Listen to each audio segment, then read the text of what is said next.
A leaf falls in loneliness. 40 love. Middle-aged couple playing tennis.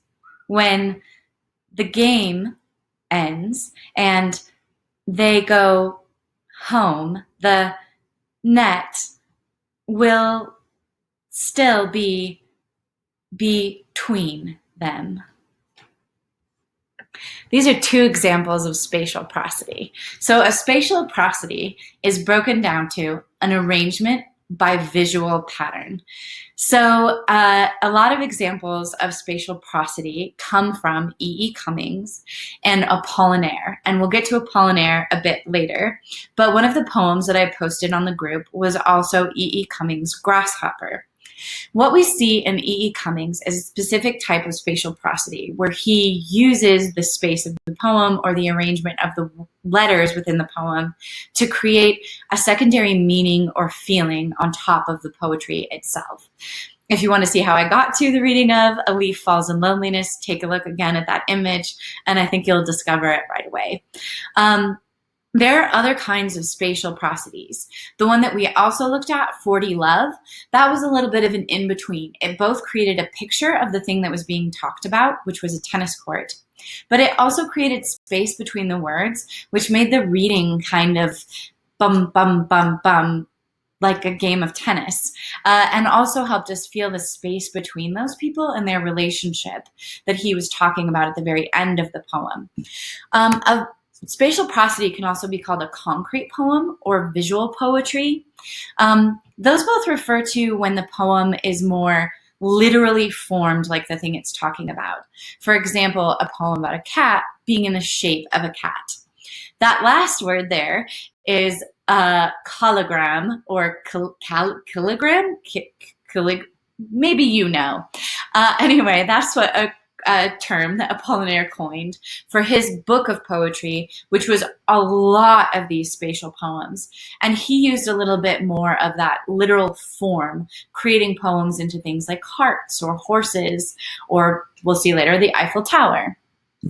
What spatial prosody is really good for is describing a strong visual moment.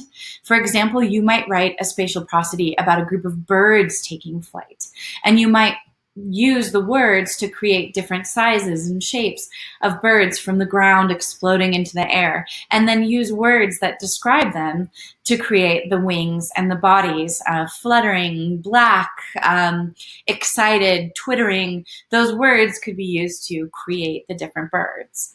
Another thing that it's really good for is a visual effect that would convey meaning beyond the literal meaning. So we see that kind of in the one by Apollinaire that's called The Grasshopper, which you'll see on the page.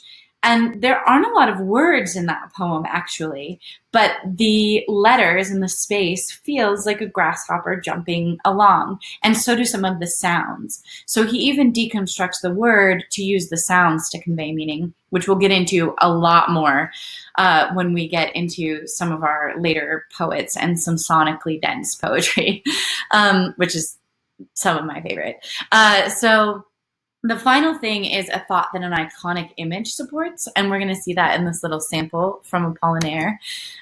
This poem by Apollinaire is essentially a slight on the Germans, and it's really unfortunate that I can't read French, or that we can't all read French, because Apollinaire really is one of the best examples of poets who use spatial prosody. But this little one essentially says that he will always use his native language and his tongue to insult the Germans. And using the Eiffel Tower, which is to him a symbol of French ingenuity and art, probably furthers the insult from Apollinaire.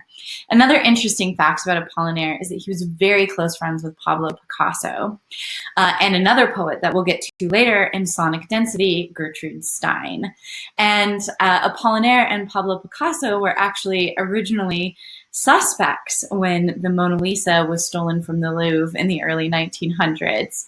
And they really fed off of each other a lot. And you can read more about their relationship online. I'll post an article to the Facebook page. So please explore spatial prosody. Obviously, pen and paper or pencil and paper can give you a lot more freedom to determine, like you see kind of in this Apollinaire one, the sizes and shapes of letters. You can definitely do that on a computer as well, but you might want to toy with this one first with pen and paper if that interests you. So I really look forward to seeing your spatial prosodies. I could not get enough of your haikus. I was so excited every time that another one would come through on Facebook. I was like keeping a running tally and telling everyone I'm quarantined with. Like, I can't believe it. We're up to 5 or 6, and now we're up to 10 or 11 or 12 new poems in the world that you guys created. And in my opinion, that's really what it takes to make the world a better place. So you can look for another video coming up on verbal prosody. And then once we're done with verbal prosody, we are going to launch into rhetoric and learn about all the different ways to use words to invoke feeling or thought in the people who are reading our poetry. So I'm really excited to see your spatial prosodies. Please post them here. And also look for a little pop-up video midweek about phonic translations, which is just a fun way to get the juices flowing if you're not feeling particularly inspired in other ways. So thank you so much for joining me. Thank you so much for commenting on each other's poetry out of kindness and love. And thank you so much for posting with vulnerability. And I will see you all very soon.